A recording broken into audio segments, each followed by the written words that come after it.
the moment she chooses a black silk blouse over a safe beige sweater. And it's not just the choice, is it? It's the description. So visceral, almost spiritual. Tell us. The author writes, the silk slithered over her skin. Cool, decadent, unfamiliar. It's like you feel it too. Wow. And then it did not feel like a choice. It felt like a shift. Subtle, but irrevocable.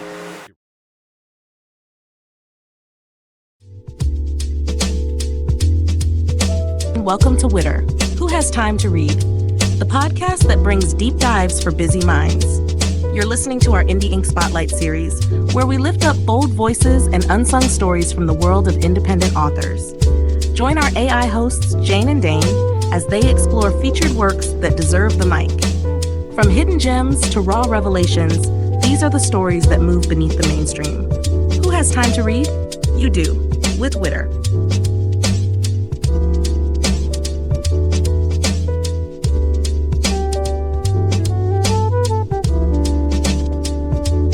Welcome to The Deep Dive, your shortcut to being well-informed, brought to you by Witter, Who Has Time to Read. Great to be here.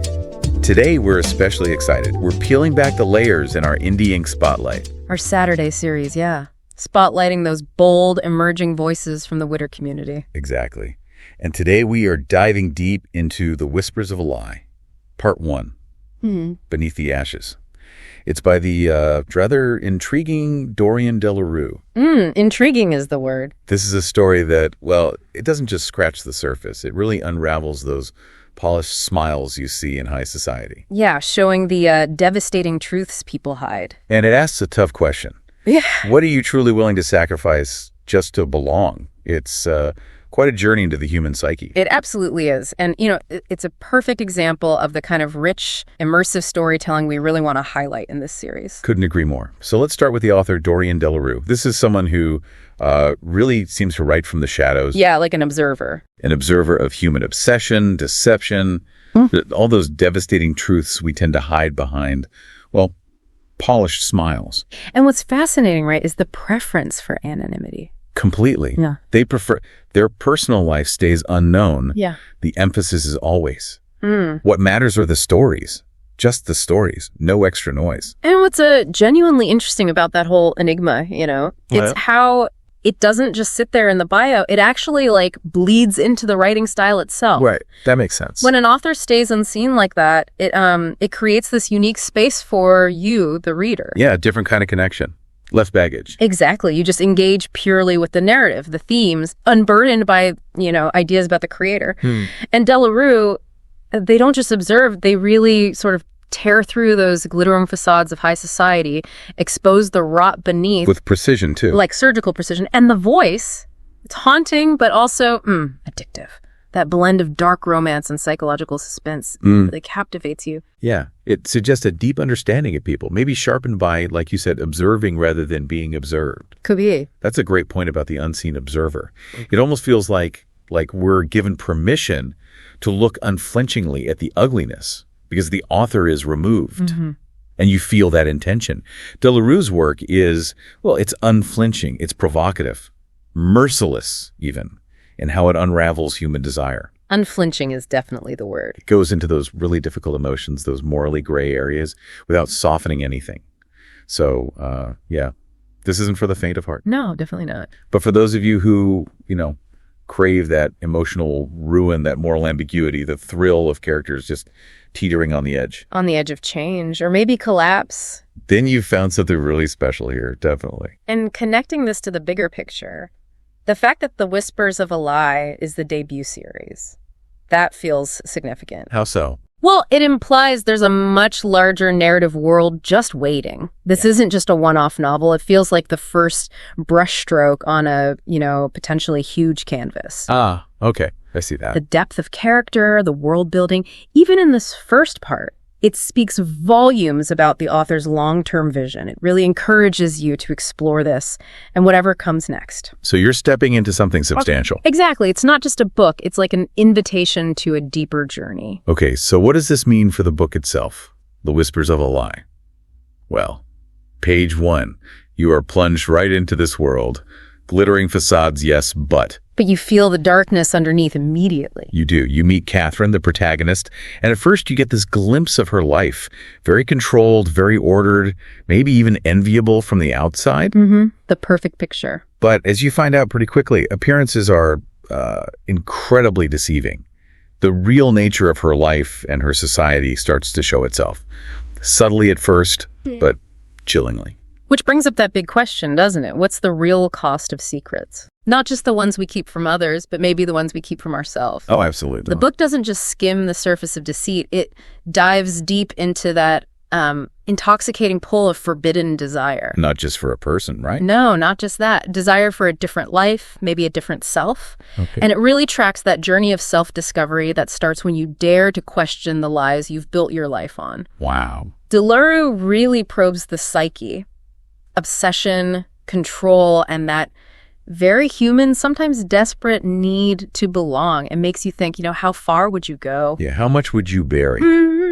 For acceptance. And the themes are just woven together so intricately. You've got this intense dance, dark romance, psychological suspense. Where the connection isn't just, steamy, it's a catalyst. Right, catalyst for huge internal and external conflict. And that's tangled up with power dynamics, societal pressures. Crushing pressure. Betrayal that cuts deep, and this slow, often painful unraveling of who someone thought they were. Identity itself. Yeah. And the author's voice, it's intense. Immersive. Yeah. You're in a world where characters feel like they're constantly teetering on the edge. The edge of revelation or ruin. Or just embracing some forbidden truth. It's like watching a tightrope walk. Every step feels critical. And what really pushes the plot forward, without giving any twists away, of course, No spoilers. are these deep internal conflicts, these tensions just building and building. Like you watch Catherine slowly realize she's spent too much of her life apologizing for taking up space. Oof, that hits hard. It's not sudden, though. It's this quiet dawning, the simmering thing that builds. You feel that inner fire she has, that it had always been there, just Waiting. waiting. Maybe for the right push. And the book shows brilliantly how some obsessions, they don't fade. They fester. They grow. Consuming everything. Yeah, until they basically dictate your whole existence. And you see this complex web of relationships. Different people embodying control or desire or hidden truths. It all adds to this suffocating atmosphere. So the tension isn't just what happens. Less about what happens to her, more about her internal struggle. Her journey towards either embracing or, resisting this bolder, maybe more authentic self. And the consequences of that choice. Oh, the consequences, often devastating for everyone involved. It's really a masterclass in building psychological tension from the inside out. That distinction, internal struggle versus external events, that's key. It makes you feel like you're right there with her, inside her head. Navigating it all. Okay, now, here's where it gets really interesting. And again, no plot details. But there's this standout moment. It anchors her transformation. And it's surprisingly subtle, but just, wow, so impactful. It's a small act, really. The moment she chooses a black silk blouse over a safe beige sweater. And it's not just the choice, is it? It's the description. So visceral, almost spiritual. Tell us. The author writes, the silk slithered over her skin, cool, decadent, unfamiliar. It's like you feel it too. Wow. And then it did not feel like a choice. It felt like a shift. Subtle, but irrevocable. Irrevocable, that's the word. A single thread pulled from the tapestry of who she had been, unraveling in silence. And this line, like a version of herself she had spent years silencing, had finally taken control. Chills. That's not just getting dressed. No. It's an inner revolution, a sensory thing. She's literally shedding an old skin, stepping into something new, maybe dangerous for her.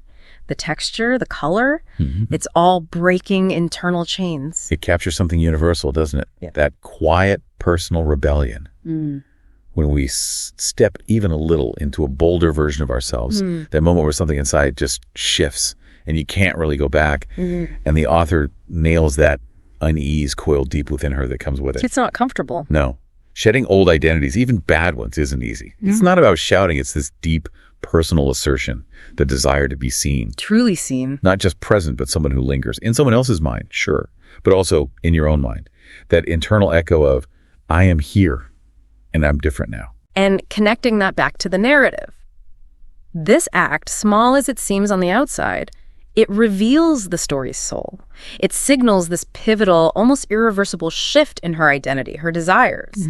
This choice, this blouse, it sets the stage for the whole psychological unraveling, the dangerous path she takes. It's her crossing a threshold. A point of no return. Pretty much. And it's a moment that, because it feels so real, so universal in its quiet power, it absolutely stays with you long after the last page. It's not just plot, it's character turning a corner deep inside, and you feel that weight. Exactly. Okay, so you finish The Whispers of a Lie, you close the book, maybe the scent of the paper is still there. Yeah. What's the vibe? What feeling lingers? It leaves you with, like, the lingering scent of smoke and unspoken truths. Ooh, I like that. A chilling reminder, maybe, that the quietest desires often burn the brightest, long after it's over. It's kind of like walking through a huge, elegant house at night. Okay. Every shadow holds a secret. Every whisper sounds like a dangerous truth. It's not jump scare stuff. No, more psychological. Yeah, more like that creeping dread you get in classic Gothic novels, or those thrillers that are all about atmosphere and what's going on inside people's heads. Like Shirley Jackson, maybe? A bit like that, yeah. That feeling of unease, the unanswered questions, they stick around. You find yourself replaying scenes, questioning motives, realizing how tangled the deceit is. For the characters. Yeah. And maybe for yourself, too. Exactly. It forces you to think about reality perception. That's a perfect description. Yeah. It's a book that makes you feel it, not just read it. Which leads us to maybe a final thought for you, the listener. As you navigate your own life, thinking about Catherine's journey, what unspoken desires or hidden truths might be waiting to unravel beneath your own polished surface? Something to chew on. Definitely. What parts of yourself are you keeping hidden? And what's the cost? It really does prompt that kind of deep self-reflection. It does. And, hey, on that note, if you are an independent or debut author out there, crafting these kinds of bold, thoughtful stories that challenge, provoke, resonate deeply, just like Dorian De LaRue's work, we genuinely would love to hear from you. Absolutely. Our Indie Ink Spotlight series, this whole thing was built specifically to amplify voices like yours, to connect these incredible fresh narratives with our listeners. Listeners who are curious, maybe short on time, but hungry for great stories. Exactly. Submitting your work couldn't be easier. Just shoot us an email. The subject line should be Community Exchange. And the address. Oh, right. It's witterpodcast@gmail.com. That's WHTTR podcast@gmail.com. We really are excited to read what you've created. Truly eager. We want to share it with our community. We really can't wait to discover your next great story.